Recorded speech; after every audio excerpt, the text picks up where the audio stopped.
Então, vamos lá. Olá, pessoal, meu nome é Júlia, faço faculdade de Matemática na Universidade Estadual de Maringá.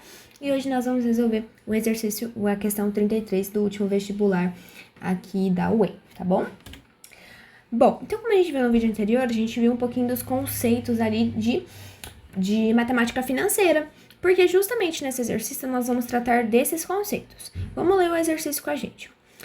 João queria abrir um pequeno negócio e para isso necessitava de um empréstimo de 100 mil reais.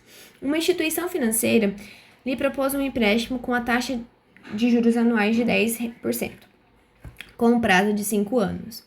A dívida deveria ser quitada em um pagamento único no final do 5º ano, e os juros seriam calculados ao final de cada ano no sistema de juros compostos. O pai do João propôs emprestar ao filho o mesmo montante, com o mesmo prazo de 5 anos.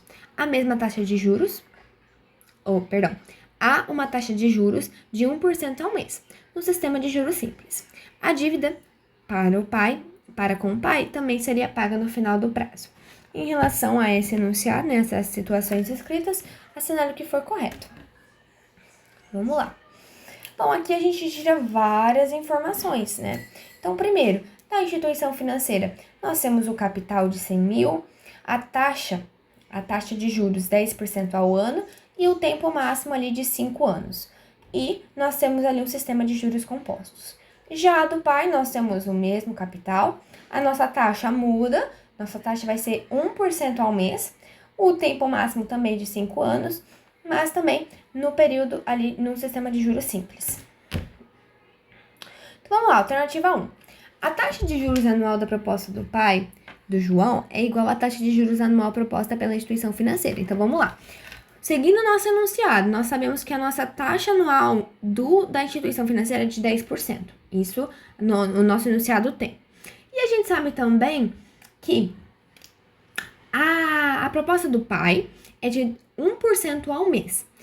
Como a proposta do pai é em juros simples, ou seja, esse crescimento ele é linear, nós podemos, o que a gente estaria fazendo, né?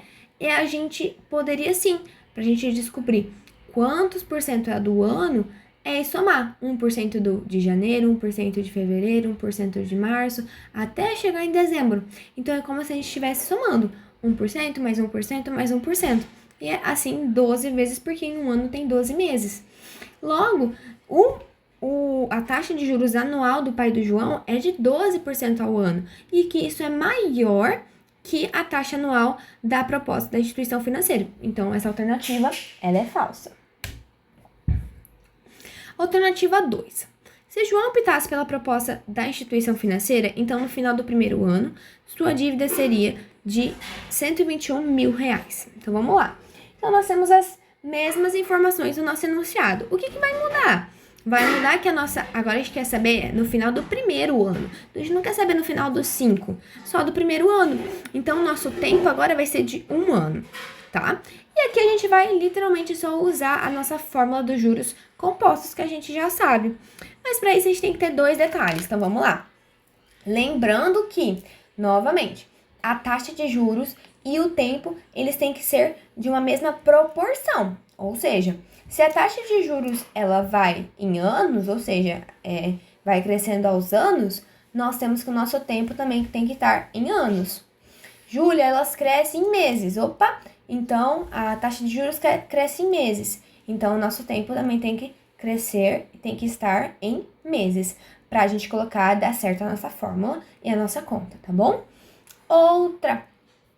Outro detalhezinho, lembrando que o porcento, a porcentagem, né, o símbolo da porcentagem, ele é significativa, é uma representação.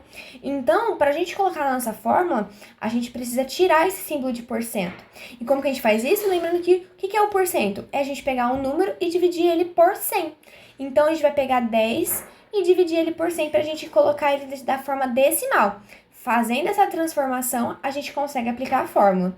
E a fórmula ali, então, ela segue ali no quadro branco que a gente está visualizando. Então, nós temos que o montante é igual a 100 mil reais, que é a nossa capital, vezes 1 mais 0,10, que é a nossa taxa, sem o porcento. Tudo isso, 1 mais 10% elevado a 1, porque é só um ano que a gente quer.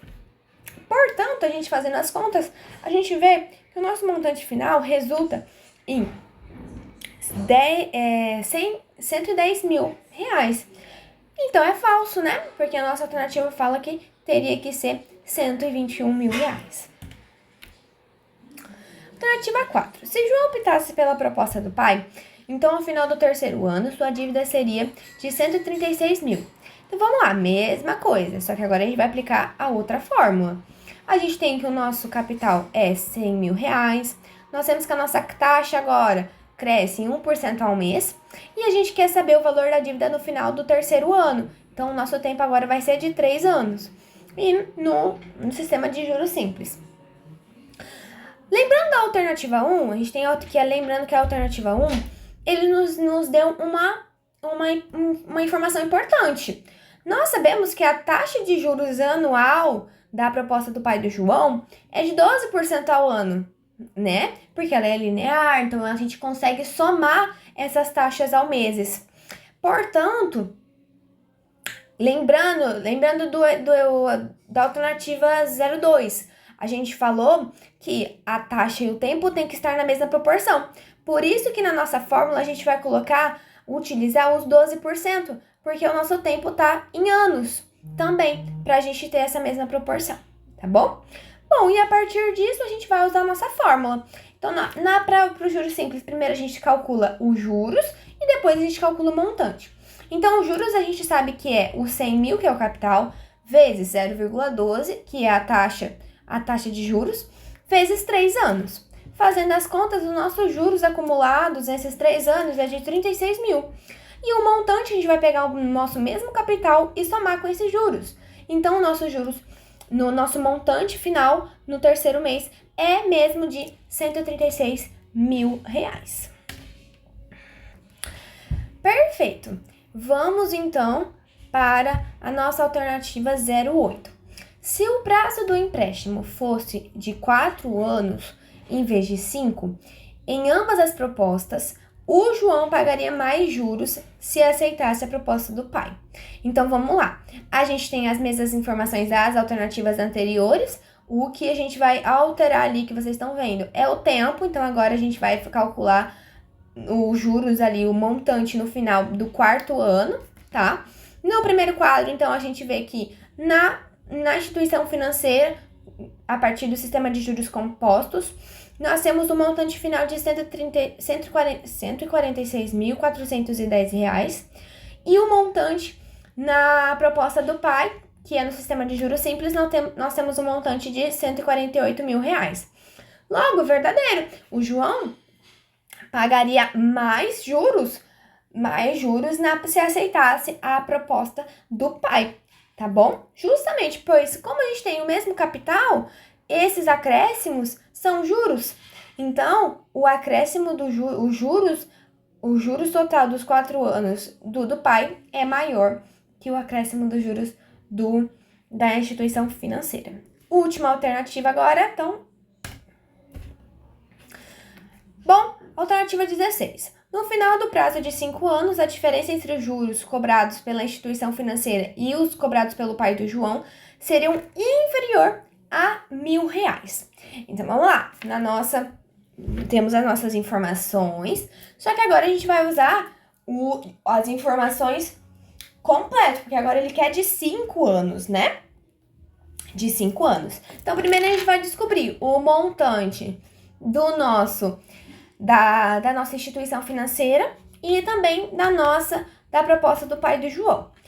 Esse primeiro quadro, então, o primeiro quadro maior, ele é da proposta do pai, que é do juros simples. Então, vocês estão vendo.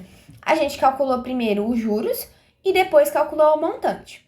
E aí a gente vai fazer o mesmo processo. A gente descobriu, então, que os juros é de 60 mil reais. Depois, a gente somou os 60 mil reais com o nosso capital, que é de 100 mil. Então, o nosso montante final para os 5 anos, né, da proposta do pai é de 160 mil. Já na instituição financeira, nós temos, então, fazendo as contas com as nossas fórmulas, né? Nós temos que o montante final já resulta em R$ 161 mil R$0,51, né? E ele quer saber que a diferença, né? A diferença entre os juros é menor que R$1.000. Se a gente fazer a diferença dos montantes, né? A gente tem que a diferença é de R$1.051, que é maior que R$1.000. Então, não é inferior, tá? Não é inferior. Júlia, mas aqui, ó, ele tá falando os juros. Por que a gente tá calculando com o montante? Porque, vamos pegar ali a instituição financeira dos juros compostos. Ele dá o nosso montante final direto. Se a gente quisesse descobrir só os juros, a gente pegaria o nosso montante e diminuiria o nosso capital, o que resultaria em R$61.051. E R$61.051 menos 60.000, que é o total dos juros da proposta do pai, também é R$1.051. Por isso que não dá diferença, tá bom? Portanto, nós temos então o nosso somatório 0,4 mais 0,8. O nosso somatório se resulta em 12. Muito obrigada, pessoal. Espero que vocês tenham